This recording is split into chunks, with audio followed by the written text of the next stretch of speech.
करने वाले हैं प्रेरणा और सफलता की। और इसमें हमारे दिमाग का क्या रोल है। हमारे पास mind mastery for motivation and success से कुछ बहुत जरूरी बातें हैं। ये दिमागी सोच के मतलब 10 खास तरीकों पर बात करती है। तो आज देखते हैं कि ये 10 दिमागी तरीके क्या हैं और असल में ये हमें अपने गोल्स तक पहुंचने में कैसे मदद करते हैं। समझ लीजिए जैसे सफलता के ताले की चाबियां ढूंढ रहे हैं हम। तो चलिए शुरू करते हैं। बिल्कुल। और हाँ, ये जानना जरूरी है कि ये सिर्फ किताबी बातें नहीं है। ये असल में दिमागी स्ट्रेटजीज हैं। कोई भी इन्हें इस्तेमाल करके मतलब अपना परफॉर्मेंस सुधार सकता है। हम यही देखेंगे कि ये काम कैसे करती हैं और क्यों ये इतनी असरदार हैं। ठीक है, तो पहली चाबी सबसे बुनियादी शायद विश्वास की शक्ति। किताब में लिखा है सब कुछ मन में शुरू होता है। अगर आप मानते हैं कि आप कर सकते हैं तो आप आधा रास्ता तय कर चुके हैं। आपका विश्वास आपकी हकीकत बनाता है। ये सुनने में तो बहुत पावरफुल लगता है। है भी। ये बहुत शक्तिशाली है। और सिर्फ इसलिए नहीं कि ये अच्छा लगता है सुनने में। देखिए, हमारा विश्वास वो हमारे एक्शन को, हम कितनी देर टिक पाते हैं मुश्किलों में और हम मौकों को कैसे देखते हैं, इन सब को डायरेक्ट इफेक्ट करता है। जब विश्वास पक्का होता है ना, तो वो दिमाग को काम पर लगा देता है। अच्छा। हाँ, दिमाग फिर हल ढूंढने लगता है, रास्ते खोजने लगता है। ये सिर्फ काश ऐसा हो जाए वाली बात नहीं है। ये एक इंजन की तरह है। समझ गए। तो ये सिर्फ पॉजिटिव सोचने से बढ़कर है, ये एक्शन को उसको फ्यूल करता है। दिलचस्प है। और इसी से जुड़ा हुआ लगता है अगला पॉइंट, विकास की मानसिकता, ग्रोथ माइंडसेट। किताब में एक लाइन है, असफलता सफलता का उल्टा नहीं है या सफलता का रास्ता है। मतलब रुकावटें असल में सीढ़ियां हैं। बिल्कुल, बिल्कुल सही। और ये मानसिकता जो है, ग्रोथ माइंडसेट, ये सीखने और बदलने के लिए बहुत बहुत जरूरी है। जो लोग ये मानते हैं कि वो मेहनत से सीख कर अपनी काबिलियत बढ़ा सकते हैं, वो लोग चुनौतियों से घबराते नहीं है, वो सीखते हैं उनसे, हार नहीं मानते जल्दी। दूसरी तरफ वो होते हैं जिनका फिक्स माइंडसेट होता है। वो सोचते हैं टैलेंट या तो है या नहीं। हाँ, कि बस मैं ऐसा ही हूँ या ऐसी ही हूँ। एग्जैक्टली। तो वो फिर असफलता से डरते हैं। तो विकास की मानसिकता असल में लगातार इम्प्रूवमेंट की जड़ है। ये बात तो सही है। मानना पड़ेगा कि हम बदल सकते हैं, तभी कोशिश करेंगे। लेकिन मानने के साथ साथ कुछ करना भी तो पड़ेगा। शायद इसीलिए अगला पॉइंट है आत्म अनुशासन, सेल्फ डिसिप्लिन।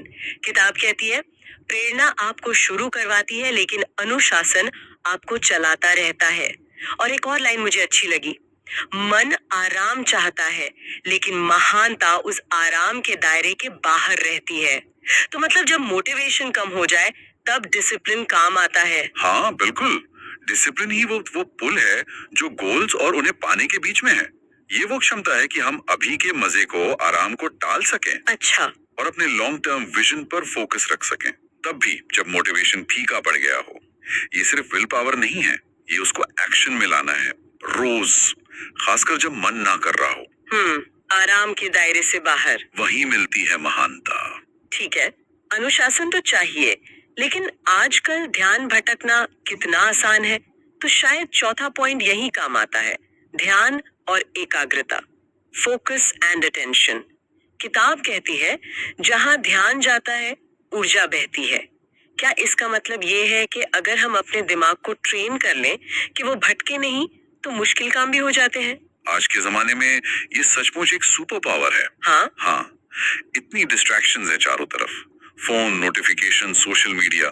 ऐसे में फोकस कर पाना ये एक्स्ट्रॉर्डिनरी है। जब हम एकाग्र होते हैं तो हम गहरा सोच पाते हैं, एफिशिएंसी बढ़ जाती है और हम असल में कुछ मीनिंगफुल काम कर पाते हैं। बिखरा हुआ ध्यान मतलब बिखरी हुई एनर्जी, फोकस ध्यान मतलब लेजर जैसी ताकत। ध्यान एक सुपर पावर मानना पड़ेगा, पर फोकस करने में अक्सर भावनाएं, इमोशंस रास्ते में आ जाते हैं। तो यहाँ पांचवा सिद्धांत आता है, भावनात्मक नियंत्रण, इमोशनल कंट्रोल। किताब कहती है भावनाएं शक्तिशाली होती हैं, लेकिन उन्हें यात्री होना चाहिए, चालक नहीं। वाह। और आगे, अपने मन को काबू में रखें और आप अपनी जिंदगी को काबू में रखते हैं। क्या इसका मतलब है इमोशंस को दबा देना? नहीं नहीं, बिल्कुल नहीं। दबाना नहीं है, उन्हें समझना है, मैनेज करना है। मतलब गुस्सा, डर, उदासी, ये सब महसूस होंगे, ये नेचुरल है। पर सवाल ये है कि क्या हम इन इमोशंस को अपनी गाड़ी का स्टीयरिंग व्हील पकड़ने देंगे अच्छा। या हम ड्राइवर सीट पर रहेंगे। इमोशनल कंट्रोल का मतलब है कि हम मुश्किल हालात में भी शांत रहकर सोच समझकर फैसला ले सकें, भावनाओं में बह ना जाएं। भावनाओं को यात्री बनाना, चालक नहीं, ये याद रखूंगी। अच्छा, मान लीजिए इमोशंस काबू में है, फोकस भी है, पर जिंदगी में झटके तो लगते ही हैं, मुश्किलें आती हैं। यहीं पर छठा सिद्धांत काम आता है, लचीलापन, रेजिलियंस। किताब कहती है सबसे मजबूत दिमाग वो नहीं जो कभी गिरते नहीं, बल्कि वो जो बार बार उठ खड़े होते हैं। लचीलापन दिमागी कवच है। ये कवच बनता कैसे है? लचीलापन सिर्फ सहना या झेलना नहीं है, ये बाउंस बैक करने की काबिलियत है। गिरने के बाद उठना, उससे सीखना और शायद पहले से ज्यादा मजबूत होकर निकलना।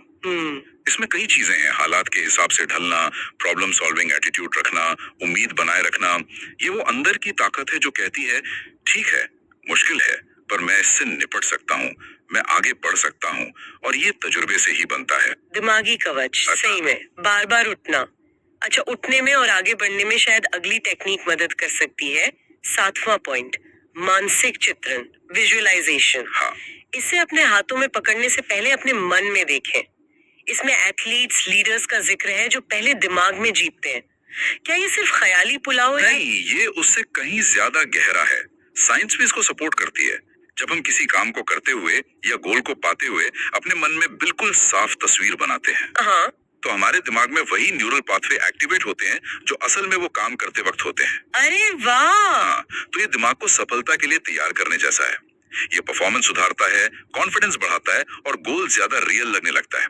एक तरह की मेंटल प्रैक्टिस है ये। कमाल है, दिमाग कल्पना और हकीकत में उतना फर्क नहीं करता। बिल्कुल। कल्पना में जीतना, ये तो बहुत पावरफुल टूल हो सकता है। और इसी से जुड़ा हुआ लगता है 8वां पॉइंट, सकारात्मक आत्मचर्चा, पॉजिटिव सेल्फ टॉक। किताब कहती है आपकी अंदरूनी आवाज आपकी लगातार साथी है। इसे आलोचक नहीं, कोच बनाए। और सलाह है कि खुद से वैसे बात करें जैसे किसी प्यारे दोस्त से करते हैं जो मुश्किल में हो। ये बहुत बहुत जरूरी है। हम सब अपने आप से बात करते हैं पूरा दिन। हाँ, और अक्सर ध्यान भी नहीं देते कि क्या बोल रहे हैं। हाँ, ये तो है। ये अंदरूनी बातचीत हमारी सोच, फीलिंग्स, एक्शंस सब पर गहरा असर डालती है। अगर ये ज्यादातर नेगेटिव है, मैं नहीं कर सकती, मुझसे नहीं होगा, मैं अच्छी नहीं हूँ, तो ये हमें नीचे खींचती है। लेकिन अगर हम जानबूझकर इसे पॉजिटिव बनाएं, मैं सीख सकती हूँ, मैं कोशिश करूंगी, गलतियां होती हैं, कोई बात नहीं, तो ये हमें हिम्मत देती है, हमारा सेल्फ एस्टीम बढ़ाती है। अपने सबसे बड़े क्रिटिक की जगह अपना सबसे बड़ा सपोर्टर बनना। अंदरूनी आलोचक को कोच बनाना, ये सुनने में आसान है पर प्रैक्टिस चाहिए रोज की। अच्छा, 9वां पॉइंट थोड़ा और गहरा है, पहचान और आदतें, आइडेंटिटी एंड हैबिट्स। किताब कहती है आप लक्ष्यों का पीछा करके सफल नहीं बनते, आप वो इंसान बनकर सफल होते हैं जो उन्हें हासिल करता है। ये तो पहचान बदलने की बात हो गई। क्या मतलब है इसका? इसका मतलब है कि सिर्फ आदत बदलने से ज्यादा पावरफुल है अपनी पहचान बदलना। सोचिए, कोई रोज कसरत करना चाहता है। हाँ, अगर वो सिर्फ ये सोचे मुझे रोज कसरत करनी है, इसके बजाय अगर वो ये सोचना शुरू करे कि मैं एक फिट और एक्टिव इंसान हूँ, अच्छा, तो ये ज्यादा टिकाऊ बदलाव लाएगा। फिर कसरत करना उसकी पहचान का हिस्सा बन जाता है। ये कोई बोझ नहीं रहता। आदतें इसी पहचान को मजबूत करती हैं। जब कोई काम हमारी आइडेंटिटी बन जाता है तो उसे करना नेचुरल हो जाता है। तो ये कुछ करने के बारे में नहीं बल्कि कुछ होने के बारे में है। मैं वो इंसान हूँ जो ये करता करती है। ये बहुत गहरा है। और आखिर में 10वां सिद्धांत, शायद सबसे इंस्पायरिंग, उद्देश्य और अर्थ, पर्पस एंड मीनिंग। किताब कहती है मकसद से चलने वाला दिमाग असीम होता है। अपना क्यों ढूंढे और आपको वो ऊर्जा मिलेगी जिसके बारे में आपको पता भी नहीं था। ये क्यों क्या है? क्यों का मतलब है हमारे कामों के पीछे का गहरा मतलब, वो बड़ी वजह। हम कोई गोल क्यों पाना चाहते हैं? क्या वो सिर्फ पैसा या नाम कमाने के लिए है या कुछ और बड़ा है? जब हमारे काम का कोई बड़ा मकसद होता है, जैसे दूसरों की मदद करना, कुछ नया बनाना, दुनिया में पॉजिटिव चेंज लाना, तो ये हमें प्रेरणा का एक ऐसा सोर्स देता है जो कभी खत्म नहीं होता। ये हमें दिशा देता है, मुश्किल वक्त में टिके रहने की ताकत देता है, और जो हम हासिल करते हैं उसमें ज्यादा खुशी मिलती है। अपना क्यों जानना वो असली फ्यूल है। तो ये 10 सिद्धांत विश्वास, विकास की मानसिकता, अनुशासन, ध्यान, भावनात्मक काबू, लचीलापन, विजुअलाइजेशन, पॉजिटिव सेल्फ टॉक, पहचान और आदतें और उद्देश्य। ये सब मिलकर एक एक पूरी तस्वीर बनाते हैं। बिल्कुल, ये अलग अलग ट्रिक्स नहीं है, ये सब आपस में जुड़े हैं, एक सिस्टम है। सोचिए, आपका विश्वास आपकी ग्रोथ माइंडसेट को सपोर्ट करता है। ग्रोथ माइंडसेट के लिए अनुशासन चाहिए, अनुशासन के लिए फोकस और इमोशनल कंट्रोल चाहिए। मुश्किलों में लचीलापन काम आता है, जिसे पॉजिटिव सेल्फ टॉक और पर्पस से ताकत मिलती है। सही। विजुअलाइजेशन आपके विश्वास को और पक्का करता है, और ये सब मिलकर आपकी पहचान बनाते हैं, आदतें बनाते हैं, सब एक दूसरे को फीड करते हैं। ये तो वाकई एक पूरा फ्रेमवर्क है दिमाग को साधने का। तो सबसे बड़ी बात क्या समझ आती है इससे, कि असली सफलता शायद बाहरी चीजों से ज्यादा हमारी अंदरूनी दुनिया पर निर्भर करती है, कि हम अपने विश्वासों को, विचारों को, आदतों को कैसे मैनेज करते हैं। बिल्कुल सही, एकदम सही पकड़ा। किताब का वो आखिरी जुमला याद है? हाँ, आपका मन सिर्फ एक औजार नहीं है, ये आपके भाग्य का इंजन है। यही इन 10 बातों को निचोड़े। दिमाग को ट्रेन करना, उसे मजबूत करना, उसे सही दिशा देना, असल में यही अपनी किस्मत बनाना है। और ये कोई एक दिन का काम नहीं, ये एक लगातार चलने वाला सफर है। प्रेरणा और सफलता के पीछे के दिमागी खेल पर इस गहरी बातचीत के लिए बहुत शुक्रिया। हमने देखा कि कैसे ये 10 दिमागी रणनीतियां विश्वास से लेकर मकसद तक हमारी क्षमता को अनलॉक कर सकती हैं। हाँ, और जैसा हमने कहा, ये एक सफर है। इसे सीखना और अमल में लाना, ये चलता रहता है। तो शायद जाते जाते सोचने वाली बात यह है कि इन 10 में से कौन सा सिद्धांत है जो अभी सबसे ज्यादा रेजोनेट कर रहा है, या सबसे ज्यादा चुनौतीपूर्ण लग रहा है। हो सकता है सिर्फ उसे एक पर फोकस करना, उसे बेहतर बनाने की कोशिश करना, यही दिमाग की ताकत को इस्तेमाल करने का पहला कदम हो।